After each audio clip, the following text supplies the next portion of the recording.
Everyone, সবাই কেমন আছেন? আশা করছি সবাই খুব ভালো আছেন আর আমরাও কিন্তু খুব ভালো আছি।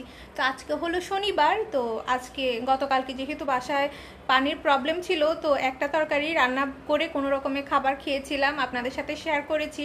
তো আজকে পানি সমস্যা নেই, আজকে মোটামুটি টুকটাক রান্নাবান্না করছি বাসায়, ওই সিম্পল খাবার দাবারই, কোনো মাংস পোলাও এই টাইপের খাবার না, কিন্তু আমাদের পছন্দের খাবার। তো মাছ খেতে তো আমরা খুব পছন্দ করি, বিশেষ করে আমি মাছ ভাত খেতে খুব বেশি পছন্দ করি, আমার মাম্মামও সেম।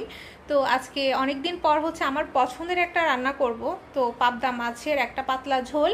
তো পাবদা মাছের এই ঝোলে আমি হচ্ছে ডালের বড়ি দেন হচ্ছে কচুর মুখি দিয়ে করি, পাতলা করে, এত অসাধারণ লাগে খেতে। মানে আমি ভাবলাম যে আপনাদের সাথে শেয়ার করি, যদিও আপনাদের সাথে এর আগে আমার শেয়ার করা হয়নি, তাই ভাবলাম যে আজকে যেহেতু রান্না করব, আমি অবশ্য আমার হাজব্যান্ডকে বলেছিলাম যে আমার অনেক দিন ধরেই হচ্ছে কচুর মুখি দিয়ে ডালের বড়ি দিয়ে এভাবে পাবদা মাছের পাতলা ঝোল খেতে ইচ্ছে করছে।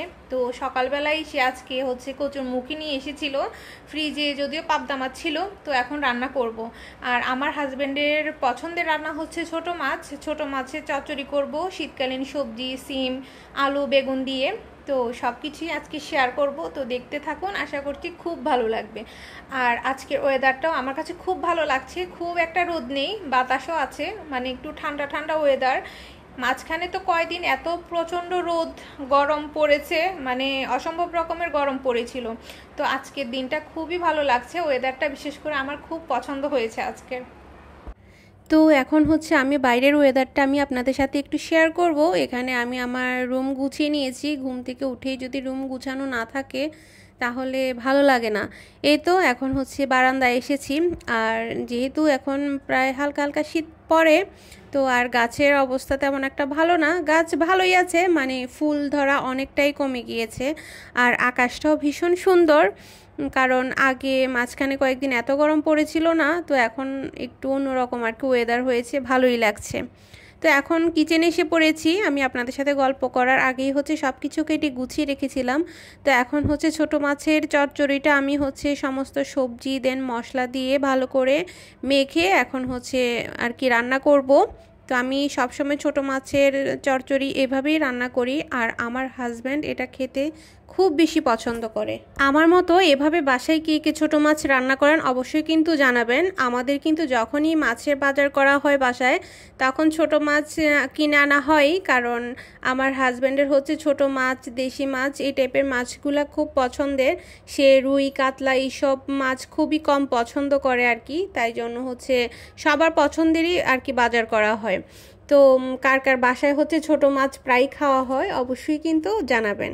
আর আমার মামামও কিন্তু সমস্ত রকম খাবার ট্রাই করতে খুব পছন্দ করে, সে ভাত খেতে খুব কম পছন্দ করে, কিন্তু বাসায় যে তরকারি রান্না করা হয়, যাই রান্না করা হয় না কেন, সে সমস্ত কিছুই আর কি খেতে একটু পছন্দ করে আর কি।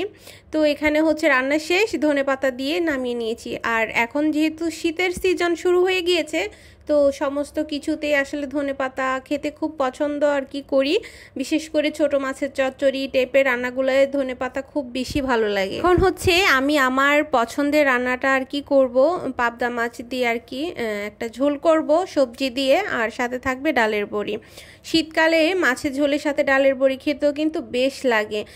যখন ছোট ছিলাম তখন আমার মা তো এই রান্নাগুলো আর কি করে খাওয়াতো, বিশেষ করে কই মাছ দিয়ে ফুলকপি টমেটো আলু দিয়ে বড়ির যে একটা পাতলা ঝোল রান্না করতো, এত ভালো লাগতো মানে আর কি বলবো। তো এখন বাসায় নিজে রান্না করে খাই আর কি। তো এখানে হচ্ছে ডালের বড়িগুলোকে একটু হালকা করে ভেজে নিয়েছি, আর তো দেখতেই পেয়েছিলেন আমি কচুর মুখিগুলোকেও সিদ্ধ করে নিয়েছিলাম। এখন হচ্ছে আমি রান্নাটা শুরু করে দিয়েছি। এখন হচ্ছে পেঁয়াজ একটু ব্রাউন কালার করে দেন হচ্ছে এখানে আমি কচুর মুখি আলু অল্প দিয়েছিলাম, তো ভালো করে এখন ভেজে নিচ্ছি লাল করে। তো এখন হচ্ছে পরিমাণ মতো পানি দিয়ে দিয়েছি ঝোলের জন্য, আর এখানে হচ্ছে স্বাদ মতো সব গুঁড়ো মশলা আমি দিয়ে দিচ্ছি। যেহেতু এই রান্নাটা আমি খাবো, মাম্মামও খাবে, কিন্তু আমার হাজব্যান্ড মনে হয় না খাবে, কারণ হচ্ছে তার তো পছন্দের রান্না আমি করেই ফেলেছি। আর এখানে সাথে আমি হচ্ছে কয়েক টুকরো টমেটোও দিয়ে দিয়েছি, আর টমেটো আমার ভীষণ পছন্দের একটা সবজি। তো এই রান্নাটাও কমপ্লিট। এখন হচ্ছে আমি একটু চেক করে নিচ্ছিলাম সব কিছু ঠিক আছে কিনা, তো দেখলাম যে না, সব কিছুই একদম পারফেক্ট আর কি। হয়েছে। আপনাদের সাথে গল্প করতে করতে আমি তো রান্না করে নিয়েছি, এখন শেয়ার করছি কী কী রান্না করেছি। এখানে এই যে গরম ভাত আর কি, আর অনেক দিন পর হচ্ছে লাল শাক আনা হয়েছে, তো রসুন দিয়ে ভালো করে ভাজি করেছি। আর এখানে হচ্ছে আমার পছন্দের তরকারি পাবদা মাছের ঝোল সবজি দিয়ে, আর এখানে হচ্ছে আমার হাজব্যান্ডের পছন্দের তরকারি। তো আমার আজকের ভিডিওটি পর্যন্তই। See you, by.